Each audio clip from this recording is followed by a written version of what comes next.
नमस्कार दोस्तों, government staff channel के एक नए वीडियो में आपका फिर से स्वागत है। दोस्तों, मार्च के अंतिम सप्ताह में फाइनेंस बिल 2025 लोकसभा में पेश किया गया। इसका विपक्ष के कुछ सांसदों ने विरोध किया और बताया कि इससे 2026 से पहले के जो पेंशनभोगी हैं उनको 8वें वेतन आयोग का लाभ नहीं मिलेगा।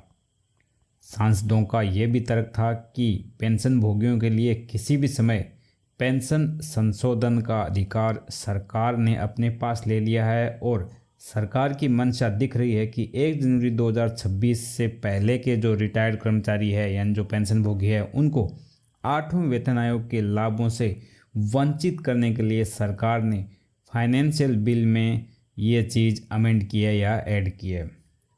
और जब ये खबर लोकसभा से बाहर निकल के आई तो पेंशन भोगियों के बीच हड़कंप मच गया था। और ऐसा होना स्वाभाविक ही था क्योंकि इतने लंबे समय से महंगाई के इस दौर में पेंशन भोगी 8वें वेतन आयोग के गठन की मांग कर रहे थे। और ऐसा लोकसभा में जो बिल आया फाइनेंस बिल, उसके बाद पेंशन भोगियों को अपना भविष्य अंधकारमयी दिखने लगा था।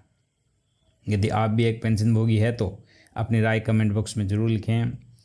राज्यसभा में ये बिल पेश किया गया तब कई राज्यसभा के सांसदों ने भी इस पर सवाल उठाया कि आखिर 1 जनवरी 2026 से पहले के पेंशन भोगियों को 8वें वेतन आयोग के लाभों से वंचित क्यों करना चाहती है सरकार। लोकसभा और राज्यसभा में सांसदों के विरोध के कारण तथा मीडिया के थ्रू सरकार के पास ये बात पहुंची तो वित्त मंत्री निर्मला सीतारमण ने राज्यसभा में इसके बारे में क्लेरिफिकेशन दिया और उन्होंने स्पष्ट किया कि सरकार की इसके पीछे क्या मंशा है, किन पेंशन भोगियों को इससे नुकसान होगा, किन पेंशन भोगियों को इससे फ़ायदा होगा, इस बिल का असली मतलब क्या है।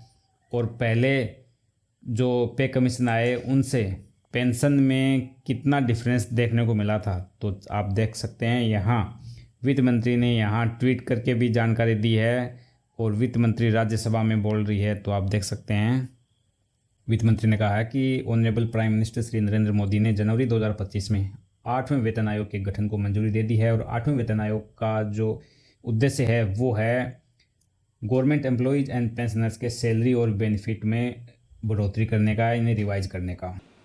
All pensioners of the central government who had retired before 1/1/2016 are now drawing the same pension as employees who retired after 1/1/2016. वित्त मंत्री ने बताया कि वर्तमान में जो केंद्रीय पेंशन भोगी है जो 1 जनवरी 2016 से पहले रिटायर हुए हैं या फिर 1 जनवरी 2016 के बाद रिटायर हुए हैं यानी प्री 2016 एंड पोस्ट 2016 पेंशनर्स है, वो इक्वल पेंशन पा रहे हैं अंडर 7th पे commission.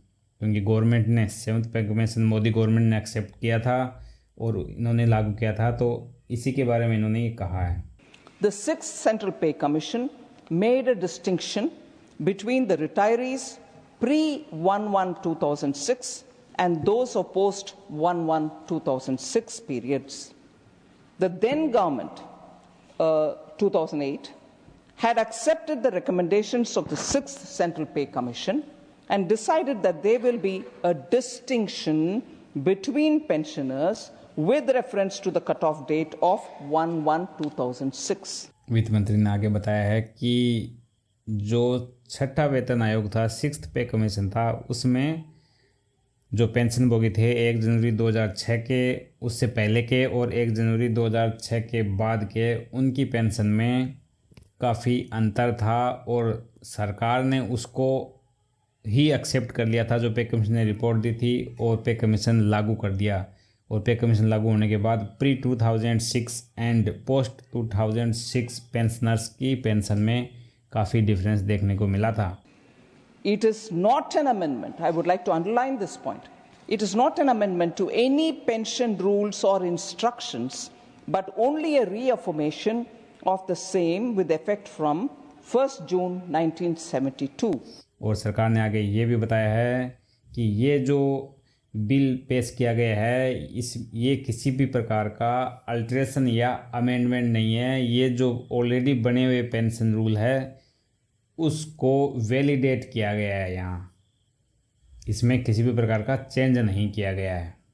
The validation rules do not in any way change or alter the existing pensions so fixed of existing civil pensioners from the present stage. So there is no change.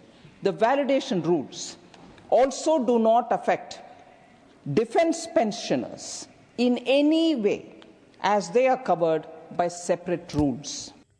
और साथ में सरकार ने ये भी बताया है कि जो वैलिडेशन गवर्नमेंट लाई है अभी फाइनेंस बिल 2025 के अंतर्गत, वो किसी भी पेंशन भोगी, चाहे वो डिफेंस का हो या फिर सिविल पेंशन भोगी हो, उसकी पेंशन इस बिल से किसी भी तरह से प्रभावित नहीं होगी। और साथ में ये भी कहा कि जो डिफेंस के पेंशन भोगी है उनके लिए अलग से रूल्स लागू होते हैं, तो उनमें भी किसी प्रकार का यहाँ बदलाव नहीं होगा। तो दोस्तों इन सब बातों से यही क्लियर हुआ है कि सरकार जो पुराने पेंशन रूल है CCS 1972 उसके रूल्स को कुछ वैलिडेट कर रही है। और सरकार ने लोकसभा और राज्यसभा में दोनों में ये प्रॉमिस किया है वित्त मंत्री निर्मला सीतारमण ने कि हम पहले के और बाद के जो भी पेंशन भोगी है, किसी भी पेंशन भोगी को 8वें वेतन आयोग के लाभों से वंचित नहीं किया जाएगा। यानी एज ऑफ नाउ सरकार का स्टैंड यही है कि जो 8वां वेतन आयोग लागू होगा 1 जनवरी 2026 से, वो सभी पेंशन भोगियों के लिए और सभी केंद्रीय कर्मचारियों के लिए लागू होगा। किसी भी प्रकार का उसमें भेदभाव नहीं किया गया है। तो दोस्तों इसके बारे में आपकी क्या राय है कमेंट बॉक्स में ज़रूर लिखें। मिलते हैं ऐसे इन्फॉर्मेटिव वीडियो के साथ, तब तक के लिए अपने और अपने परिवार का ख्याल रखिए। जय हिंद।